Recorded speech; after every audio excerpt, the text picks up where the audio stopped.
Hola, buenos días. Hoy vamos a hablar de los principios de actuación de la Administración española, de la Administración en España. Esta va a ser la primera de una serie de pildoritas en las cuales vamos a ver cuestiones importantes y de carácter general que van a afectar a la Administración española. Tanto los principios de actuación como la definición de lo que es el sector público institucional, la administración pública, como las diferencias que hay entre un órgano administrativo y una unidad administrativa, las distintas competencias de las que gozan los órganos administrativos, la abstención, la recusación, la distinta organización dentro de la administración española, los ministerios, cómo se organizan, sus órganos superiores, sus órganos directivos.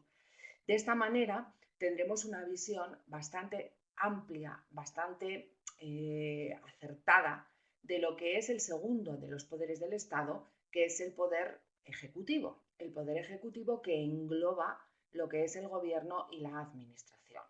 En alguna clase anterior ya hemos visto esto y hemos repasado los tres poderes del Estado, que son el legislativo, el ejecutivo y el judicial.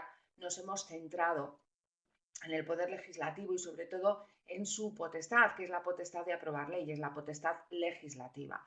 Hemos hablado también del poder ejecutivo, donde aparecen tanto el gobierno como la administración, que son la cara y cruz de una misma moneda. El gobierno y la administración son los mismos. El gobierno se compone del presidente, vicepresidentes en su caso, los ministros y los demás miembros que establezca la ley. Entonces, estos ministros que forman junto con el presidente del gobierno y los vicepresidentes en su caso, el Consejo de Ministros que van a adoptar las cuestiones de carácter político que todos estamos viendo y viviendo en estos momentos porque todas las semanas hay Consejo de Ministros y hay como consecuencia de ese Consejo de Ministros deliberaciones de carácter político que acaban aprobándose en reales decretos, en decretos leyes, en una serie de normas. Ahora que estamos viviendo esta situación, lo estamos viendo con habitualidad. Estos mismos ministros que se reúnen en Consejo de Ministros y que adoptan estas decisiones de carácter político, que se manifiestan en estas normas jurídicas que integran el ordenamiento jurídico, estos mismos ministros son los que encabezan lo que es la Administración General del Estado. Decimos que gobierno y administración forman parte del poder ejecutivo, están los dos, y es que son los mismos. Gobierno en su función de gobierno, que hacen los ministros junto con presidente y vicepresidentes, y como encabezando lo que es la Administración General del Estado en su vertiente administrativa, lo que sería la administración. Esta Administración General del Estado está formada por ministerios y a la cabeza de cada uno de estos ministerios se encuentran los ministros, que serán los órganos superiores dentro de estos ministerios. Estos ministros son los mismos, vertiente política, vertiente administrativa. Entonces, esto es muy importante que lo tengamos en cuenta. Cuando hablamos precisamente de esa vertiente administrativa, de lo que es la administración, es muy importante analizar el artículo 103 de la Constitución. El artículo 103 de la Constitución nos va a hablar de la administración pública, que es precisamente ese poder ejecutivo que conforma gobierno y administración, que son las mismas personas, como acabamos de decir, en su vertiente política y en su vertiente administrativa. Entonces, este artículo 103 de la Constitución nos va a dar una serie de características que ha de tener esta administración pública y que vamos a analizar en este momento. Nos dice el artículo 103 que además en su punto 1 es importantísimo porque va a ser inspiración en muchísimas leyes que estudiaremos para cualquier tipo de oposición, que va a referir casi con literalidad lo que dice en este artículo 103.1. La administración pública, recordamos, segundo de los poderes del Estado, poder ejecutivo, sirve con objetividad los intereses generales. Esto es muy importante. La administración pública está al servicio de los ciudadanos, está al servicio del interés general, del interés público, y lo hace sirviendo con objetividad. Objetividad se refiere a sin ningún tipo de parcialidad, de una forma absolutamente objetiva, en aras de lo que es el interés público, el interés general. Y esa es una de sus funciones. La administración pública no puede tener unos intereses de carácter particular, no puede tener intereses privados, ha de servir al interés general y hacerlo de una forma objetiva. Y actuará con una serie de principios que debemos memorizarlos, entender, comprender y saberlos perfectamente. ¿Qué son? Eficacia. La eficacia consiste en conseguir los objetivos propuestos, en superar todos los obstáculos para la consecución de una serie de objetivos. Por tanto, la administración pública que va a servir de forma objetiva a los intereses generales debe actuar de una forma eficaz. Eficacia quiere decir conseguir los objetivos propuestos, los objetivos que ha de conseguir. Y esto es muy importante porque debe actuar de una forma eficaz. Jerarquía. La jerarquía es la misma jerarquía que hablamos cuando hablamos del ordenamiento jurídico o la misma jerarquía de la organización del ejército. Es que la administración pública se estructura de una forma jerárquica, es decir, hay unos órganos inferiores y unos órganos superiores. Y los órganos inferiores se sujetan y se supeditan a lo establecido por los órganos superiores. Por tanto, hay esta estructura jerárquica, hay una jerarquía dentro de la administración pública. De hecho, cuando estudiemos la Administración General del Estado, en la composición de cada ministerio veremos cómo hay unos órganos superiores que están por encima de unos órganos directivos y que a su vez, aunque un órgano sea directivo, esa genérica, dentro de los órganos directivos también habrá una estructura jerárquica. Habrá algunos que estarán por debajo de otros que serán los superiores. Y los superiores me refiero a órganos que están por encima, pero dentro de los directivos. Y dentro de los órganos superiores de la Administración General del Estado también los habrá ordenados jerárquicamente. Dentro de estos superiores los habrá que estén por encima, los habrá que estén por debajo. Y dentro de los directivos, tres cuartos de lo mismo. A su vez, todos los directivos estarán supeditados a los superiores. Por tanto, hay una estructura jerárquica dentro de la administración. Coordinación entre todas las administraciones. Me salto la descentralización y la desconcentración porque ahora me voy a extender con estos dos principios. La coordinación implica que en cada una de las administraciones que hay en España, porque hay varias, el concepto de administración pública englobará todo lo que es la administración pública, pero hay distintas administraciones, las administraciones autonómicas, la Administración General del Estado, la administración de las entidades locales, se coordinarán todas ellas y deben actuar de forma coordinada. Por tanto, la administración pública actúa en base al principio de coordinación entre todas las administraciones públicas. ¿De acuerdo? Coordinación, trabajar todas coordinadas. No puede ser que una vaya de una forma y las demás de otra. Ahora mismo también lo estamos viviendo cuando se van a tomar una serie de medidas y aparte de las competencias que tienen las distintas administraciones, siempre se va a intentar una coordinación entre las mismas. Y cuando las competencias son de otras administraciones, hemos vivido que se les invita o se les dice que por favor que actúen de la manera que se está estableciendo por parte de la Administración General del Estado.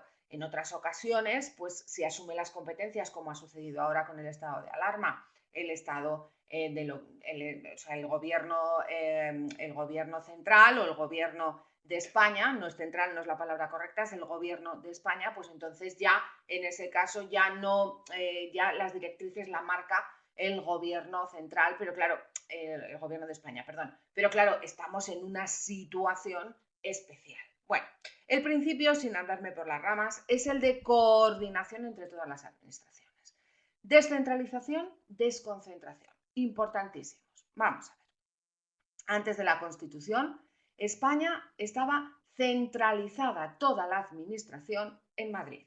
Lo que vivíamos era una forma política en la cual todo estaba centralizado en Madrid. A partir de la Constitución se introduce este principio importantísimo, que es el de la descentralización.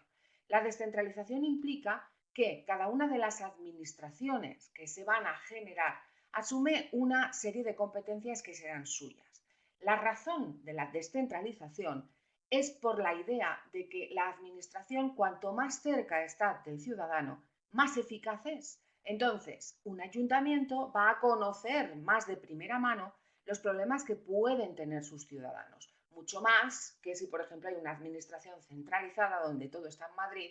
En Madrid pues no se van a enterar, a lo mejor bien enterados, de cuál es la problemática que puede suceder en lo que es el municipio de Huesca. Entonces, la descentralización es precisamente un principio que inspira la actuación de la administración pública a partir de la Constitución española, después de la dictadura, precisamente para eso, para conseguir que las administraciones sean más eficaces y respondan perfectamente a lo que es la necesidad del ciudadano de cada uno de esos municipios, de cada una de las comunidades autónomas en las que se integra el territorio español.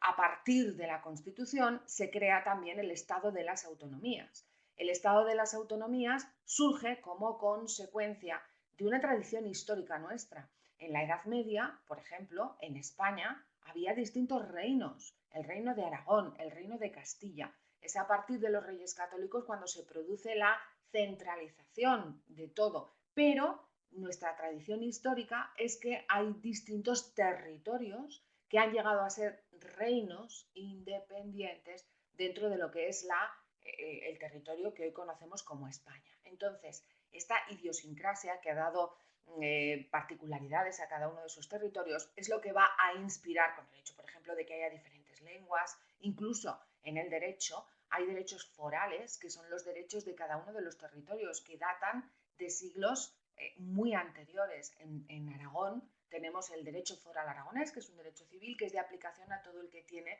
la vecindad civil aragonesa. En Cataluña también lo tienen en determinados territorios sus derechos forales. El derecho foral de Navarra es el más fuerte en España y el aragonés también.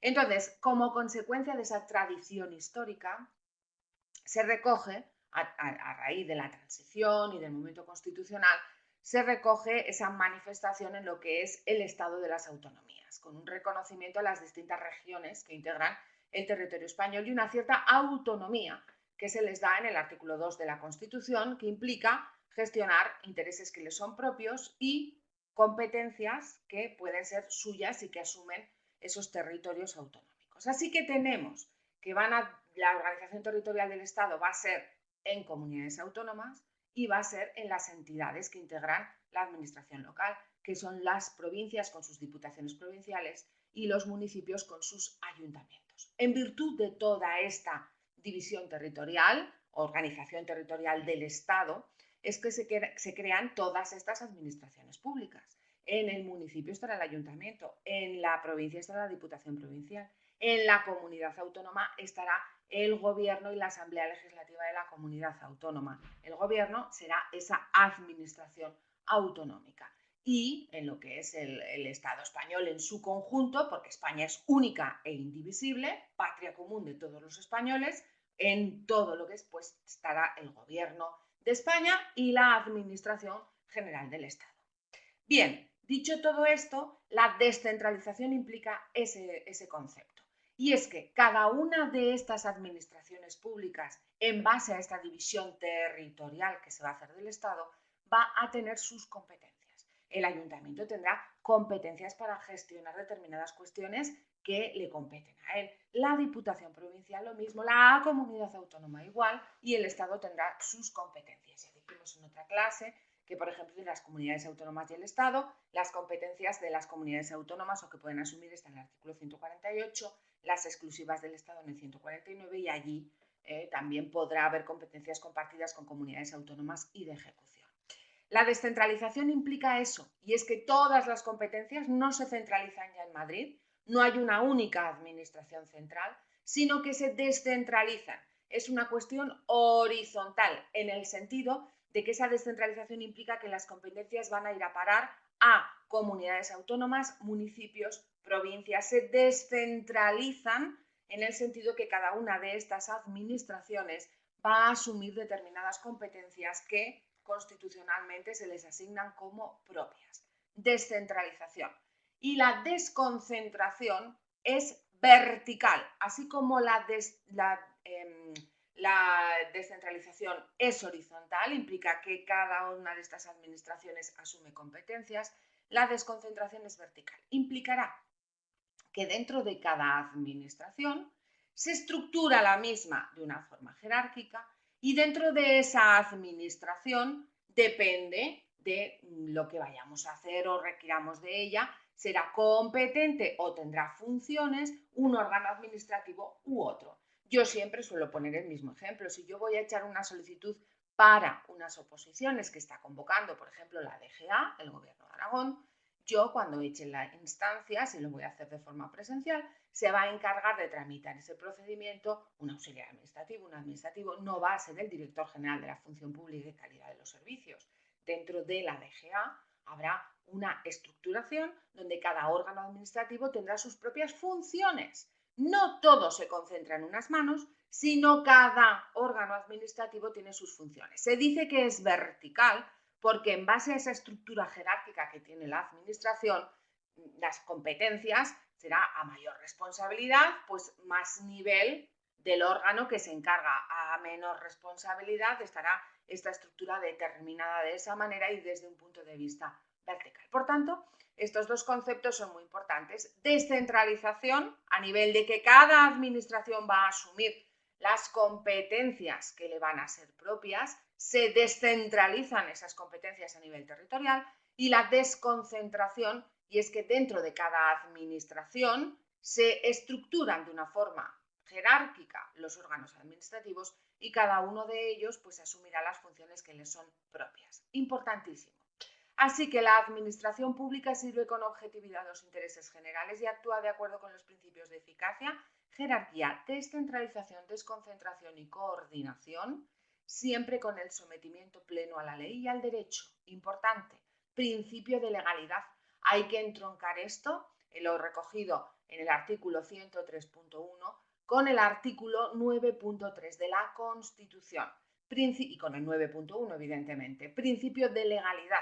La administración pública siempre va a actuar de acuerdo y con sometimiento pleno a la ley y al derecho, a todo el ordenamiento jurídico. Sometimiento pleno. La administración está prohibida la arbitrariedad de los poderes públicos. No puede actuar de una forma arbitraria. En ningún caso está prohibida totalmente la arbitrariedad de los poderes públicos. Debe actuar la administración con sometimiento a la ley y al derecho pleno. Dos cosas importantes a tener aquí en cuenta. Si la administración no actúa con sometimiento pleno a la ley y al derecho, se podrá interponer o se le podrá llevar ante los juzgados de lo contencioso administrativo. Lo contencioso administrativo es un orden jurisdiccional que va a tratar siempre cuestiones en las que la administración pública está metida de por medio. Por tanto, en lo contencioso administrativo podremos meter un recurso contencioso administrativo contra la administración pública si no actúa de acuerdo o sometiéndose a la ley y al derecho, sin perjuicio de otros ámbitos judiciales que pudieran entrar en el caso de que, por ejemplo, fuese el penal, si hubiese existido la comisión de un delito, porque también hay comisión, ahí está tipificado en el Código Penal, algunos delitos que pueden cometer los funcionarios públicos o puede cometer la administración. Entonces, salvo estas circunstancias, el órgano encargado de cualquier cuestión en la que aparece la administración pública será el orden jurisdiccional contencioso administrativo, que será aquel que se encargue de dirimir esas cuestiones, cuando la administración no haya actuado con pleno sometimiento a la ley del derecho. Por tanto, la administración no va a poder hacer lo que quiera porque tiene ese control. El control en su vertiente, el control del Ejecutivo en su vertiente administrativa, es el control de los tribunales de lo contencioso administrativo. Y el control del Ejecutivo en su vertiente política es el control que ejerce el Poder Legislativo. Son las Cortes Generales. Lo habéis escuchado muchas veces. Al Gobierno se le hacen el control por parte del Congreso de los Diputados, del Senado, todas estas comisiones de control que se hacen. El Poder Ejecutivo, en su vertiente de gobierno, responde de forma solidaria ante el Congreso de los Diputados. Entonces se le exige esa responsabilidad política. Y en su vertiente administrativa, el control lo van a ejercer los tribunales de lo contencioso administrativo. Si no actúa sujetándose a la ley y al derecho, el control será por parte de los tribunales de lo contencioso. Y luego, otra cosa también importante que habéis de tener en cuenta en cuanto a la administración. La administración, cualquier administración pública, en virtud del principio de desconcentración del que acabamos de hablar, implicará que cada uno de los órganos administrativos en los que se divide, pues va a tener va a tener pues, sus propias funciones. Pero actúe quien actúe, se dice que la administración actúa con personalidad jurídica única. La personalidad jurídica es la capacidad para poder ser titular de derechos y de obligaciones. Es el poder hacer cualquier tipo de negocio jurídico. Eso es la personalidad jurídica. Entonces, las administraciones tienen personalidad jurídica, pueden comprar, vender, arrendar, hacer cualquier tipo de negocio jurídico. Actúe quien actúe dentro de una administración, se entiende que tiene personalidad jurídica única. Eso quiere decir que actúe el órgano que actúe dentro de esa administración, se entiende que actúa esa administración. Actúe quien actúe dentro de la DGA, actúa la DGA. Se entiende que la personalidad jurídica es única y quien está actuando es la DGA o Gobierno de Aragón. Esto también es muy importante y es que la administración, cada una de las administraciones, tiene personalidad jurídica única. En el artículo 103 también se dice que los órganos de la administración son creados, regidos y coordinados de acuerdo con la ley. Los órganos administrativos, ya veremos cuando profundicemos en las siguientes pildoritas, en la creación de órganos administrativos, cómo se crean estos órganos administrativos, según la ley 40/2015, que analizaremos, veremos cómo se produce esa creación y precisamente esa ley que va a determinar cómo se crean, se rigen y se coordinan en este caso y en la actualidad es la ley 40/2015. Y luego en el punto 3 del artículo 103 sí nos hace una referencia y una reserva de ley a que los funcionarios públicos, su estatuto, sus normas de personal van a ser regulados por ley. Este es el Estatuto Básico del Empleado Público, que es una ley que también tenemos que estudiar en todas las oposiciones a las que nos presentamos. La ley también, reserva de ley, debe regular la función pública, su acceso a la función pública, siempre de acuerdo con los principios de mérito y capacidad. También las peculiaridades del derecho de sindicación, las incompatibilidades, todo esto son cuestiones que se regulan por ley y la imparcialidad en el ejercicio de sus funciones. Todo esto aparece en varias leyes de función pública, tanto el Estatuto Básico del Empleado Público, donde se regula el acceso y todas las cuestiones de personal. El derecho de sindicación aparece algo también en el Estatuto Básico del Empleado Público y si no nos tenemos que remitir a la Ley Orgánica de Libertad Sindical con carácter general y después para determinados funcionarios que tienen normas de sindicación concretas y determinadas se regularán por sus propias leyes. Las incompatibilidades, hay una ley del 84 de incompatibilidades en el sector público y todas las garantías para la imparcialidad de sus funciones. Mucha atención aquí a una pregunta de examen que cae con muchísima frecuencia. Vamos a ver, en el acceso a la función pública siempre se habla de cuatro principios que aparecen recogidos en las leyes y estos cuatro principios son igualdad, mérito, capacidad y publicidad. La igualdad implica que todos vamos a poder acceder a la función pública en condiciones de igualdad. El mérito es que evidentemente se nos va a analizar una serie de cuestiones, o bien sean unos análisis, o sea, unos exámenes, o bien un trabajo realizado que avalen nuestro mérito y la capacidad, 3/4 de lo mismo, y la publicidad es que debe ser público para que todos podamos acceder, que están entroncado con la igualdad. ¿Qué pasa? Que hay veces que en los exámenes la pregunta es, según el artículo 103.3 de la Constitución, el acceso a la función pública se hará de acuerdo con los principios y en el artículo 103.3 de la Constitución solo se recogen mérito y capacidad, no aparece ni igualdad ni publicidad. Así que la respuesta correcta, siempre que la mención sea explícita al artículo 103.3 de la Constitución, en ese caso la respuesta será mérito y capacidad. Tendemos a poner, porque nos parece lo más completo, igualdad, mérito, capacidad y publicidad, y no es eso lo que dice la Constitución. Si nos preguntan por el TREBE, por el Estatuto Básico del Empleado Público, sí será, pero en la Constitución son mérito y capacidad. La respuesta correcta sería aquella que englobase estos dos principios, siempre que nos pregunten según el artículo 103.3 de la Constitución. Mérito y capacidad. Importante esto que lo tengamos en cuenta. Bien. En esta primera pildorita, por tanto, hemos analizado lo que es el Poder Ejecutivo con su doble vertiente, gobierno y administración, y que dentro de la administración resulta que nos encontramos que va a servir con objetividad el interés general y va a actuar de acuerdo con 5 principios, que los hemos desgranado y nos ha de quedar claro precisamente todo este artículo, nos lo debemos saber muy bien, sobre todo en su punto 1, fundamental, y debemos comprenderlo. A partir de aquí ya podremos entrar en la Ley 40/2015, que en este momento es la que regula y la que está analizando todas las cuestiones relativas a lo que es la Administración General del Estado, que va a servir como base y como estructura básica para lo que después van a ser las otras administraciones, las autonómicas y, bueno, en el caso de la administración local, la regulación va a ser por la Ley de Bases del Régimen Local. Pero un poco en base a lo mismo que se establece para la Administración General del Estado, será lo que después se regule para las administraciones autonómicas. En esta Ley 40/2015, que será objeto de nuestra siguiente pildorita y siguientes, se analizará precisamente la Administración General del Estado. En base a la misma, después, parecido y similar, serán el resto de las administraciones públicas. La Administración General del Estado y también nociones generales para el resto de las administraciones públicas. Muy bien, espero que os haya servido y nos vemos en la siguiente clase, donde ya apareceremos con los conceptos ya más desgranados de los órganos administrativos, unidades administrativas y demás materia. Hasta la próxima.